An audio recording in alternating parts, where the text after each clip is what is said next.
नमस्कार दोस्तों, आप सभी का स्वागत है हमारे YouTube चैनल सनातन लोक पर। लास्ट वीडियो में हमने परिवर्तनी एकादशी व्रत कथा सुनी। 26 एकादशी व्रत कथा सीरीज में आज हम 21वीं एकादशी इंदिरा एकादशी व्रत कथा सुनेंगे।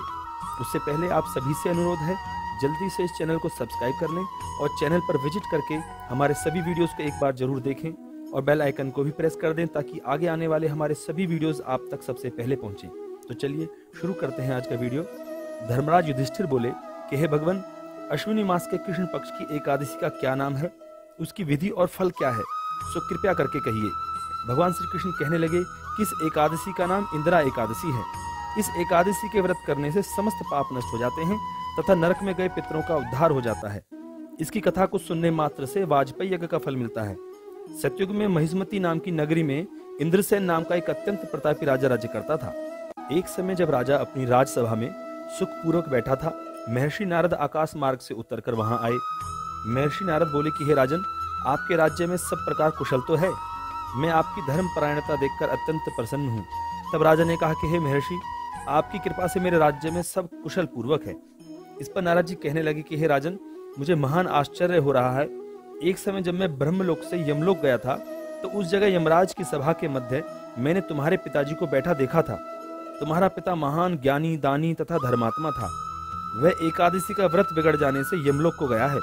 तुम्हारे पिता ने तुम्हारे लिए एक संदेश भेजा है कि यदि मेरा पुत्र इंद्रसेन अश्विन मास के कृष्ण पक्ष की इंदिरा एकादशी का व्रत कर उस व्रत का फल मेरे लिए संकल्प कर दे तो मेरी मुक्ति होकर स्वर्गलोक की प्राप्ति हो सकती है।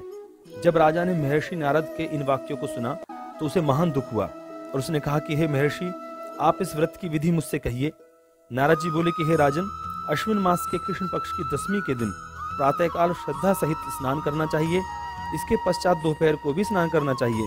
उस समय जल से निकलकर श्रद्धा पूर्वक पितरों का श्राद्ध करें और एक समय भोजन करें। रात्रि को पृथ्वी पर शयन करें। दूसरे दिन अर्थात एकादशी के दिन प्रातःकाल दातुन करें और स्नान करें।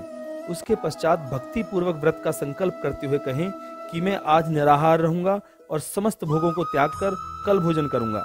हे भगवान, आप मेरी रक्षा करने वाले हैं, आप मेरे व्रत को पूर्ण करें। इस प्रकार आचरण करके दोपहर को शालिग्राम की मूर्ति के आगे फलाहार करें और दक्षिणा दें। भोजन में से कुछ हिस्से को गौ को दें और विष्णु भगवान की धूप, दीप, नैवेद्य आदि से पूजा करें तथा रात्रि जागरण करें। इसके उपरांत द्वादशी के दिन मौन होकर बंधु बांधवों सहित भोजन करें। बस यही इंदिरा एकादशी के व्रत की विधि है। हे राजन, यदि तुम आलस्य त्याग कर इस एकादशी के व्रत को करोगे तो तुम्हारे पिता अवश्य ही स्वर्ग को प्राप्त होंगे। महर्षि नारद राजा को यह उपदेश देकर अंतर्ध्यान हो गए। राजा ने इंदिरा एकादशी के आने पर उसका विधि पूर्वक व्रत किया। व्रत पूर्ण होने पर आकाश से पुष्पों की वर्षा हुई और राजा का पिता यमलोक से गरुड़ पर चढ़कर स्वर्ग को गया। राजा इंद्रसेन भी एकादशी के व्रत के प्रभाव से इस लोक में सुख भोग कर अंत में स्वर्गलोक को प्राप्त हुआ। श्री कृष्ण भगवान कहने लगे कि हे धर्मराज युधिष्ठिर, यही इंदिरा एकादशी का महात्म्य है। इस कथा के पढ़ने व सुनने मात्र से ही समस्त पाप नष्ट हो जाते हैं और अंत में स्वर्गलोक की प्राप्ति होती है। दोस्तों, यह थी इंदिरा एकादशी व्रत कथा। आज की वीडियो में बस इतना ही। आशा करते हैं वीडियो आपको पसंद आई होगी। वीडियो को ज्यादा से ज्यादा शेयर कर दें ताकि ज्यादा से ज्यादा लोग इस कथा का श्रवण कर सकें और अपने पापों से मुक्त होकर सभी सुख प्राप्त कर सकें। हम फिर मिलेंगे नेक्स्ट वीडियो में 22वीं एकादशी पापा कुशा एकादशी व्रत कथा के साथ। धन्यवाद दोस्तों।